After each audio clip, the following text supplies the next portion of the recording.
gravar.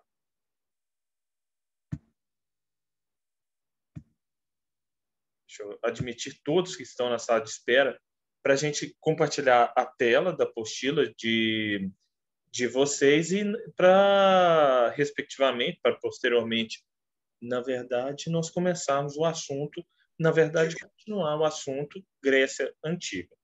Tá? Deixa eu admitir todos aqui.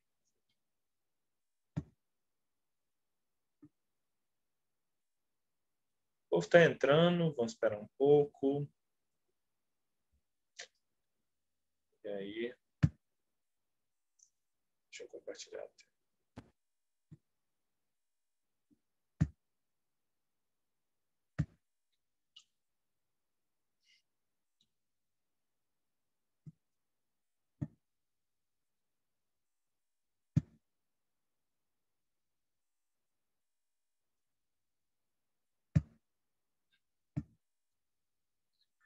Gente, na aula de ontem, não, na aula de ontem não. Na aula de segunda-feira, nós trabalhamos aspectos ligados à formação da Grécia Antiga. Nós trabalhamos o chamado período homérico, ali com a Ilíada e com a Odisseia. Vimos o crescimento e o fortalecimento das primeiras cidades-estado e também questões relacionadas ao crescimento de Atenas. Como Atenas se tornou o berço da civilização. Como Atenas se tornou valiosa para a democracia, para valores políticos caros às sociedades até os dias de hoje. Na aula de hoje, veremos Esparta e as guerras que relacionaram esse mundo grego. Lembrando, gente, que nós estamos falando aqui de cidades-estado. Como assim, gente? Cidades que tinham as suas leis, o seu funcionamento de vida, independentes umas das outras. Então, boa noite àqueles que estão entrando aqui, né? Eu já expliquei que hoje eu estou substituindo a Patrícia em caráter emergencial e na segunda-feira, acho que provavelmente ela me substituirá. Até agora não tem isso certo, mas enfim, né? Ela teve alguns problemas e tudo mais, coisas de mais recente. Hoje sim, hoje nós vamos. Não, na verdade não das guerras púnicas, viu, Gustavo? Nós vamos falar das guerras médicas e da guerra do Peloponeso. As guerras púnicas envolvem os romanos versus os cartagineses. A guerra do Peloponeso envolve a Pérsia versus a Grécia, tá bom? Mas não fala nada a respeito da apostila. Não, hoje a gente vai falar das guerras médicas e não das púnicas. As púnicas é quando nós trabalhamos os romanos. Pessoal, vamos começar então, né? Quem quiser acompanhar na apostila, pode ficar à vontade. Quem quiser acompanhar aqui no meu compartilhamento, também pode ficar à vontade. Emerson, deixa eu pedir para você ler para nós aqui na página, se puder, logicamente, né? Deixa eu só ver arredando aqui. Lógico. Na página... Página 5, Esparta? Na página 5, Esparta, exatamente. Deixa eu só subir aqui rapidinho.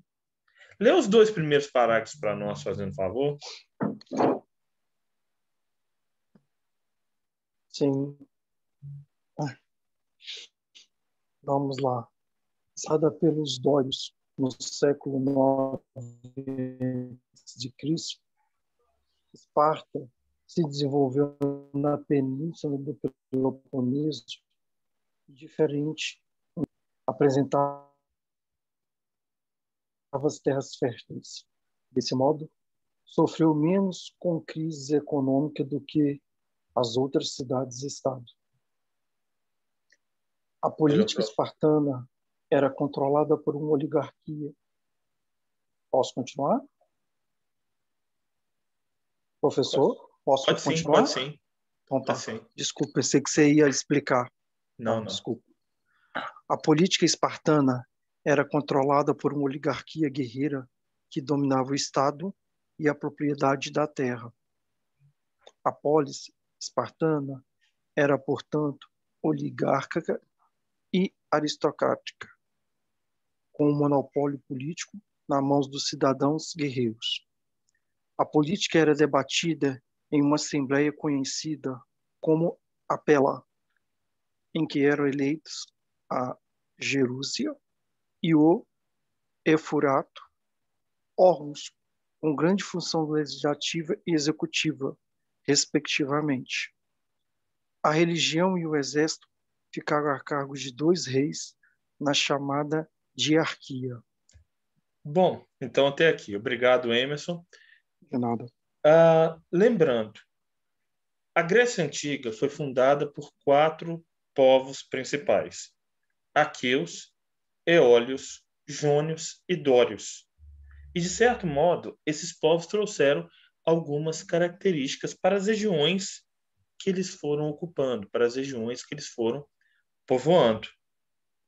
Por exemplo, os jônios já tinham alguma arquitetura que foi muito utilizada nas regiões gregas.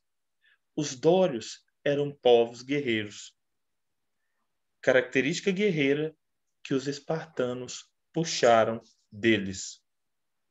Esparta ficou conhecido como a cidade militar, por conta de toda a sua preparação para a guerra. Dito isso, na política espartana, nós temos um quadro muito diferente de Atenas. Por quê? Em Atenas, no auge, no século de Péricles, né, no século de ouro, nós vamos ter a democracia. Os cidadãos gregos tomando as decisões por eles mesmos. Homens maiores de 21, filhos de pais atenienses. Na sociedade espartana, nós tivemos uma política, podemos dizer assim, oligárquica. O que isso quer dizer? Quer dizer que ela ficou no controle de um pequeno grupo. Não era todo cidadão espartano que tinha direito à participação política. E aí nós temos os órgãos com função executiva e legislativa. A diarquia, ou seja, os 2 reis que controlavam o exército e a religião, o que isso significa? Que eles tinham grandes poderes, pois Esparta era uma sociedade militarizada. E a religião ocupava um papel central na vida do mundo antigo, inclusive em Esparta. Já a Gerúsia, né, que era uma assembleia para elaborar as leis, era composta por homens de 28 anos, por 28 homens maiores do que 60 anos. E é na Gerúsia que eles debatiam as leis. Eles elaboravam e debatiam essas leis para levá-las ao eforato. O que era o eforato? Ocupava uma função parecida com a de presidente. Na Gerúsia se debatia a lei, no eforato se cumpria a lei. Se validava a medida que vinha da Gerúsia. E, por último aqui, temos também no esqueminha aqui da página 5, a Apela, que era um outro órgão, uma espécie de outra câmara, né, para eleger os gerontes e também para votar algumas leis. Era como se a Gerúsia fosse a Câmara Alta e a Apela a Câmara Baixa. Todos os 2 formulavam leis, mas a Gerúsia com mais poderes do que a Apela. E quem executava era o eforato. O curioso, né? Os 2 reis ficavam, a Gerúsia, o eforato e a Apela não assumiam as questões religiosas e nem de exército. Os 2 reis ficavam com essas questões. Vamos continuar aqui? Professor, Pode falar, Emerson? só uma dúvida minha. Você tinha os 2 reis. Eles eram responsáveis pela região do exército. Tá? Esses dois reis, eles ficavam submetidos ao a Jerusalém ou De, não? cer- de certo modo, as leis que a Jerusalém formulava, sim, Uhum.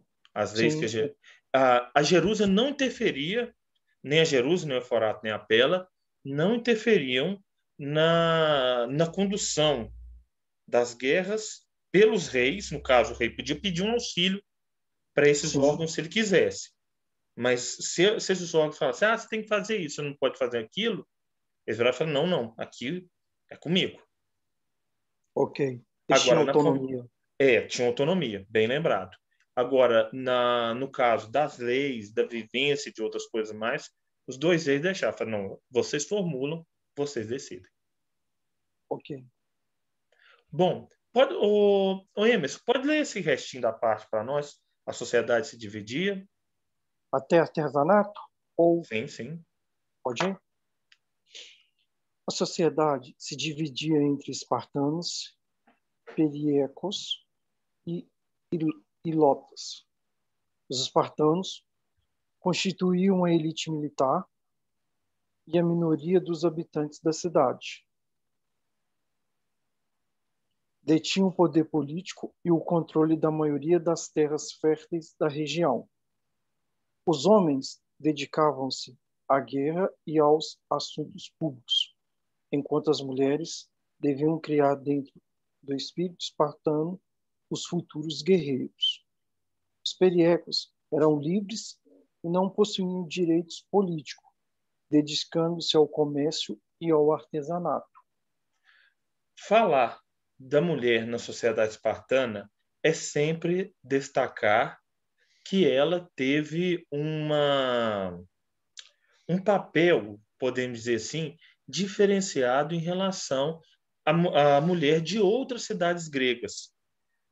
E por quê, pessoal? Aí a pergunta eu passo para vocês. Podem fazer no achismo mesmo, para a gente continuar aqui. Por que a mulher, justamente em Esparta, tinha um papel diferenciado, por exemplo, do que em Atenas, do que em outras cidades gregas? Porque para Esparta o mais importante seria a guerra e o exército, e de certa forma as mães eram responsáveis por ter esses futuros guerreiros. Então, elas eram um pouquinho melhor tratadas por isso. Muito bem, eles. Então, a estrutura guerreira de Esparta gerava um conjunto que precisava mais de um aporte familiar. Enquanto o homem estava na guerra, enquanto o filho estava em treinamento, a mulher estava ali tocando a vida do escravo, estava ali tocando uma propriedade agrícola, tocando o comércio. Logo, ela tinha este papel fundamental na sociedade espartana. Produção. E o curioso, aqui eu falo da mulher da do próprio espartano mesmo, do topo da elite, mas eu também falo da mulher do perieco.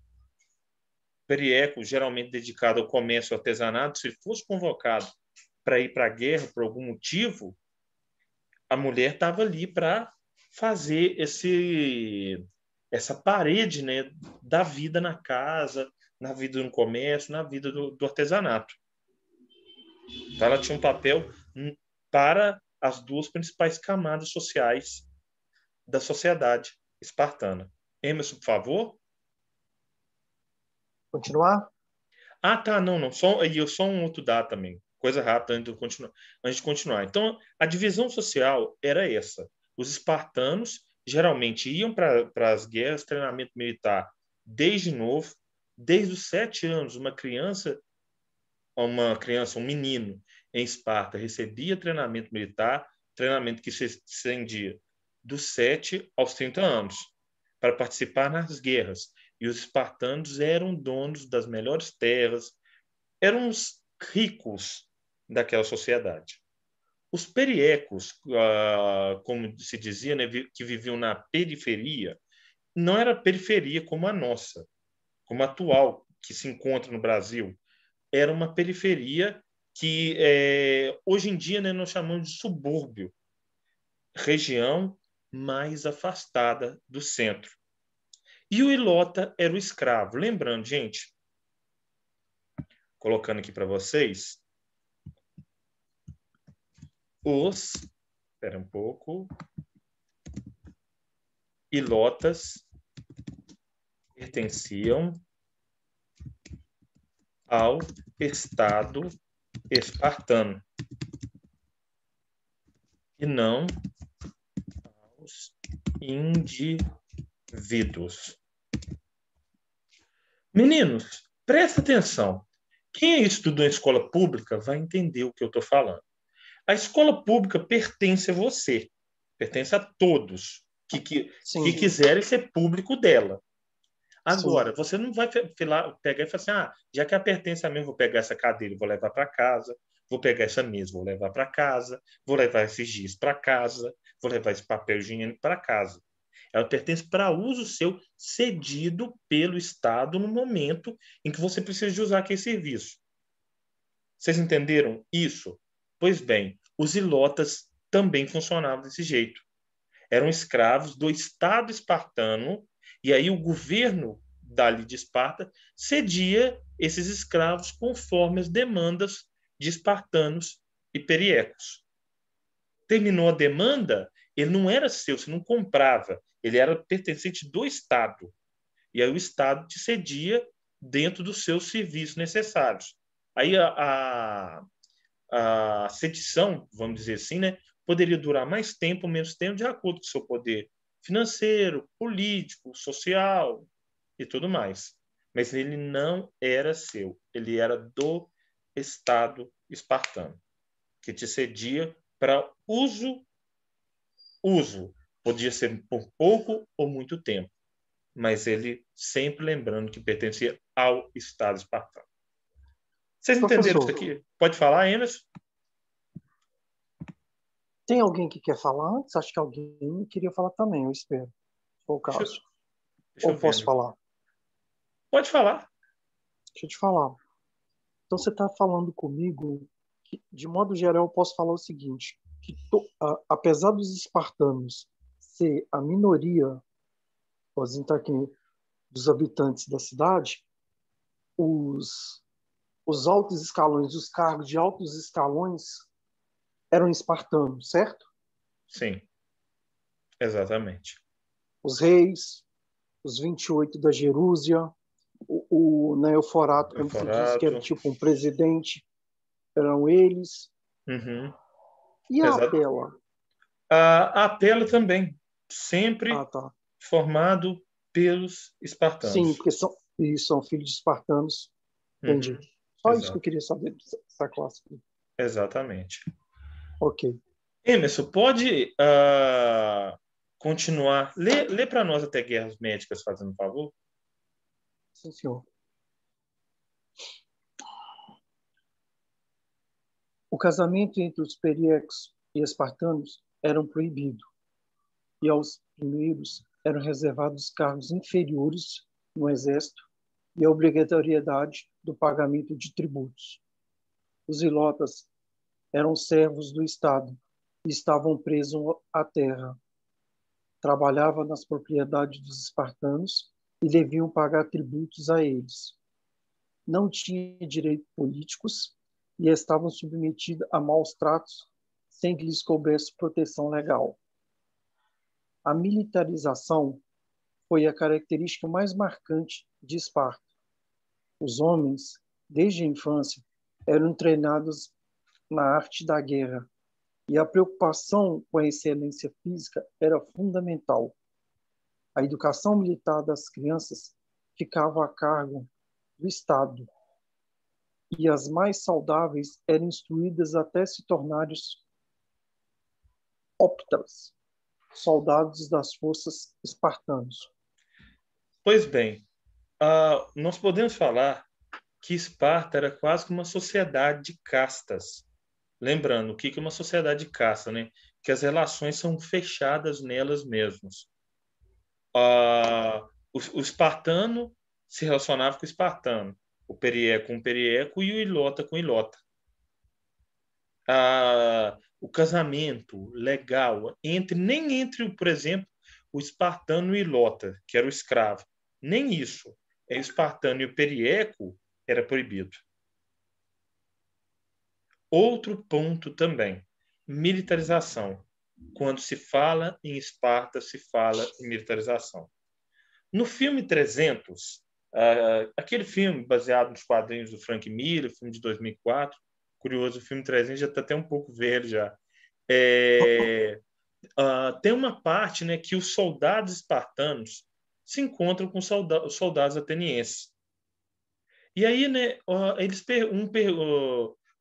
o Leônidas, comandante de Esparta, pergunta ali para os soldados atenienses: o que vocês são? Aí um responde: eu sou ferreiro, eu sou não sei o quê, eu sou professor, eu sou médico, eu sou filósofo, eu sou artesão. Aí, quando ele responde de volta, o líder dos guerreiros de Atenas responde: e você? Vocês o que são? Daí todos começam a gritar e bater: nós somos guerreiros, nós somos guerreiros. Essa era a formação militar da sociedade espartana. Tudo era voltado para a guerra. Todo o treinamento era voltado para a guerra. E aí, gente, outro motivo para cuidar bem da mulher. Acreditava-se que a mulher saudável geraria o guerreiro, o futuro guerreiro espartano saudável.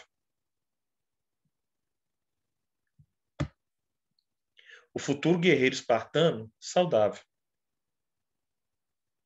E caso ela gerasse um bebê com algum defeito, aí eu coloquei entre aspas, o que nós chamamos hoje em dia de deficiência. O que acontecia? Esse bebê era jogado do alto de um penhasco. Acreditava-se, né, em Esparta que só os saudáveis é que poderiam viver. Qualquer deficiência apresentada, jogava-se a criança de um penhasco. Não existia esse cuidado, né? Pessoas com deficiência, vamos cuidar, não sei o quê, blá, blá, blá. Nada disso. Vamos lá. Pessoal, continuando aqui então, a gente tem, né? Vimos a formação da Grécia Antiga, vimos suas duas principais cidades, agora vamos ver os confrontos nas quais essas regiões se envolveram. E, gente, se eu falei com vocês que na história da Grécia ela é caracterizada por formar um conjunto de cidades-estado, durante as guerras médicas, ocorreu uma reunião entre essas cidades-estado. Então, elas se uniram para combater os persas. Vou colocar aqui, né?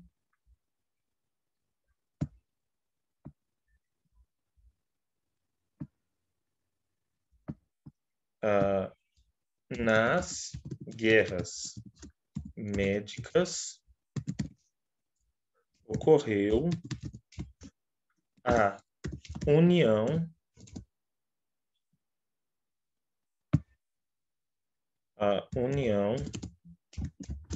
das cidades-estado para combater os persas. Dois casos existia essa união entre cidades-estado gregas: guerras e Jogos Olímpicos. As celebrações dos Jogos Olímpicos e tudo mais também previam ali a união,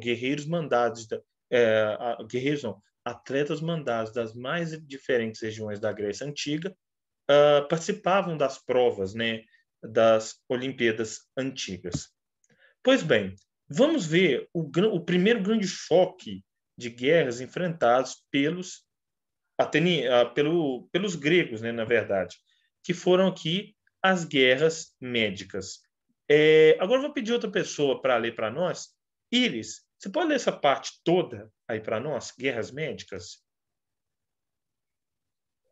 As guerras médicas ou persas foram uma série de batalhas durante o século 5 a.C.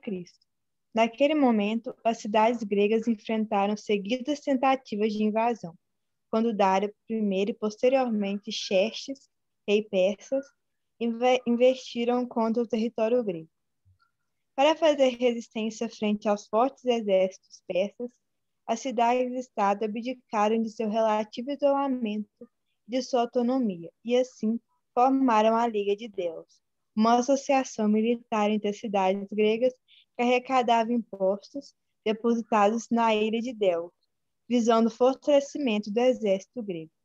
Após a vitória dos gregos, possibilitada pela união da polis, Atenas insistiu na manutenção da Liga, dando início a um período de submissão das demais cidades ao seu poder. Essa fase recebeu o nome de imperialismo ateniense. Pois bem, os persas já vinham em um processo de expansão. Quando eu trabalhei Antiguidade Oriental, eu falei, né, do projeto do imperador persa Ciro I. Qual era o projeto dele? De unificar o mundo e trazer a paz mundial. Mas a paz mundial só seria possível com conquistas. E aí eles conquistaram, onde hoje pega parte da atual Índia, eles saíram do que é hoje o Irã, passaram pelo Egito, chegando até o Mar Egeu. E no Mar Egeu houve o choque com os gregos. Então, as guerras médicas, podemos dizer assim, né? Frente grega para combater o expansionismo persa. E aí, essa frente grega, naquele momento, levou a um sentimento de unidade. As cidades gregas, né, como a Iris deu para nós, abdicaram do seu isolacionismo e falaram, não, o nosso inimigo não é Atenas, não é Esparta, não é Colosso, não é Rhodes, não é Olímpia, não é Halicarnasso, não é Éfeso, não é nada disso. Muito pelo contrário. Vamos nos juntar para combater o inimigo persa. E, gente, quem coordenou? Apesar de Esparta ser a cidade militarizada, quem tinha o dinheiro, quem tinha o recurso, era Atenas. Então, ela comanda esse processo de resistência aos persas. E foi um projeto vitorioso. Depois de 6 batalhas, na qual os gregos perderam apenas uma, os persas são expulsos do território ateniense, é freado ali, né, o ímpeto de conquista dos persas, e principalmente Atenas vive o seu século de ouro. Agora, isso foi bom? Foi, porque gerou uma união momentânea. Mas isso foi ruim? Sim, porque Atenas viu o gosto de submeter as outras cidades, até então muito isoladas umas às outras, ao seu poderio. E ela gostou, falou assim, opa, tá vindo dinheiro, tá vindo imposto de não sei onde, imposto de não sei onde, imposto de não sei onde. Eu vou falar aqui, a gente tem que continuar unido para outras guerras e a gente está preparado para elas. Mas foi nisso aí, nessa ideia de união, é que houve uma guerra entre as cidades gregas, que foi a Guerra do Peloponeso. Então, né, a guerra, já adiantando para vocês o que nós vamos ler daqui a pouco, a Guerra do Peloponeso,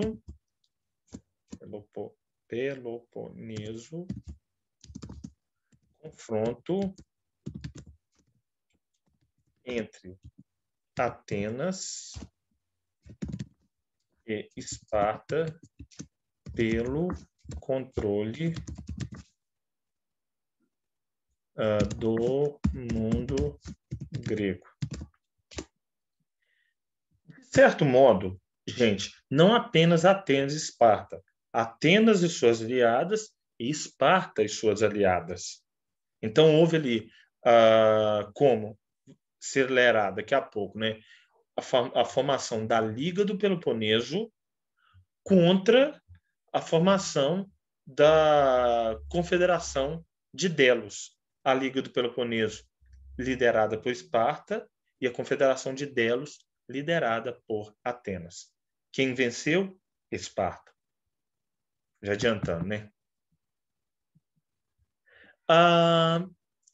Iris, pode ler o restante da página 5, fazendo favor? O domínio de Atenas sobre as demais cidades marcou o apogeu da cultura clássica. Atenas viveu sua idade de ouro principalmente durante o governo de Péricles. A democracia consolidou-se entre os atenienses e as tradições dessa cidade-estado foram impostas ao restante da Grécia. As demais cidades, porém, não aceitaram pacificamente o domínio ateniense e, comandadas por Esparta, formaram a Liga do Peloponeso em 431 a.C.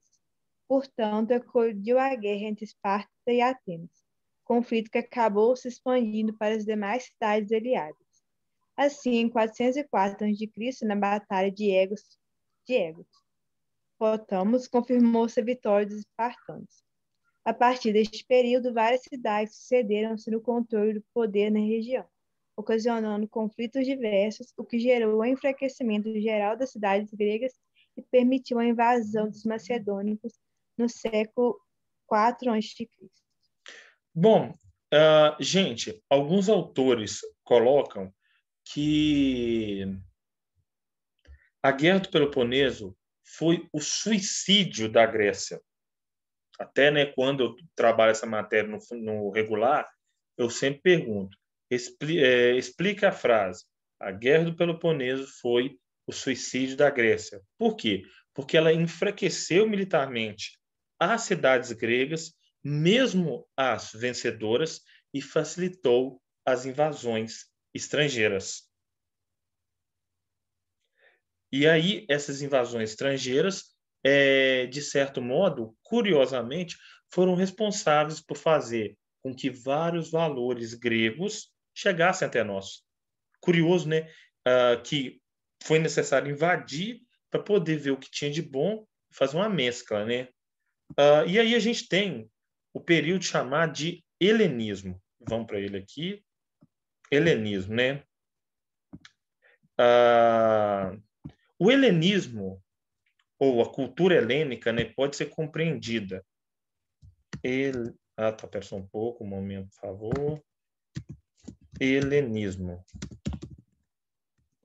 Momento de fusão de várias culturas durante a expansão do Império Alexandrino. Alexandre o Grande. Alexandrino. Então, culturas. Quais eram elas? Grega, mais persa, mais egípcia, mais indiana. Então, esses princípios, gente, foram, de certo modo, fundidos, juntados ali durante a expansão promovida pelo Alexandre o Grande.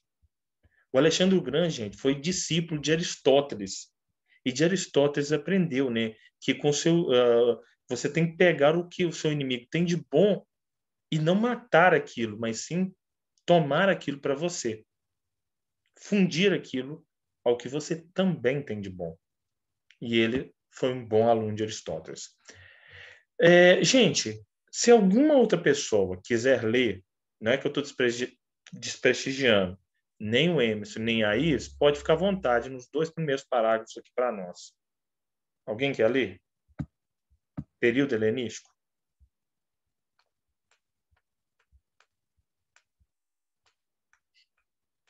Por isso que eu gosto sempre de quase sempre pedir às pessoas que eu já conheço, né? Que eu já leio e tudo mais, os outros podem ficar um pouco mais sem graça e tudo mais. Alguém, gente?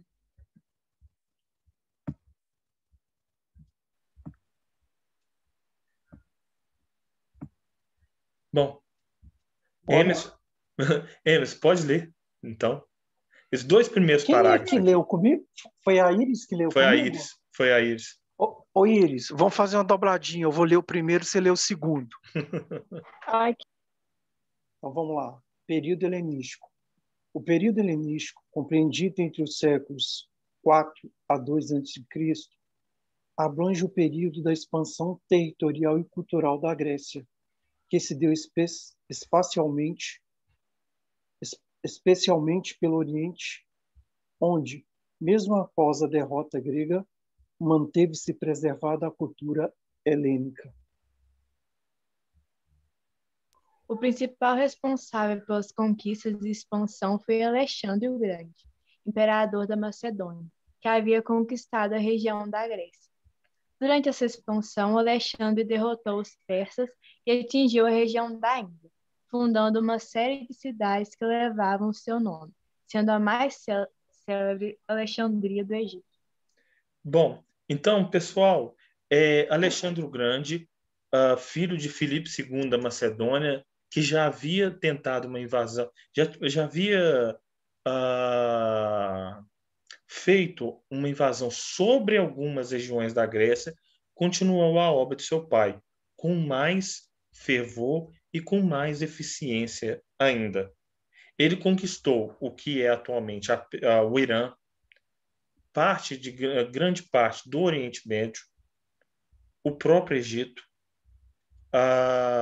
chegando até a região do Vale do Rio Indo, na Índia. Logo, ele formou, até então, o maior império conhecido da história. E detalhe, isso com menos de 15 anos. Ele começa suas conquistas de 18 para 19 anos. E ele morreu aos 33 anos de idade. Sem perder uma batalha sequer. Uma. Talvez tenha sido um dos estrategistas no campo de batalha mais célebres, mais famosos da história. Agora, por que ele era tão célebre e tão eficiente? Por conta dele lutar no campo de batalha, mas entender o outro culturalmente, entender o outro socialmente. Então, ele organizava muito bem, conhecia muito bem o território de luta, junto com as expedições que, depois das guerras, ele sempre ia com geógrafos, com cartógrafos, com filósofos, com pessoas conhecedoras de várias áreas do conhecimento, para que, no campo militar, ele dominasse. Para terminar aqui, gente, no campo militar ele dominasse, mas no campo cultural, no campo filosófico, no campo governamental, ele aprendesse com esses povos. E isso ele fez bem. Deixa eu interromper o compartilhamento aqui para fechar na minha cara. Desculpa, professor. Pode falar. Não, tá terminando a aula? A primeira aula, no caso, né? Tá assim. Então, eu queria fazer uma pergunta seguinte. Já que você falou que ele era uma pessoa que aprendia muito, ele aprendeu muito com os espartanos? Aprendeu sim. Na área militar? De certo modo, também. Mas o que ele mais admirava da Grécia, sem dúvida, era a filosofia. A tal ponto de ser discípulo de Aristóteles.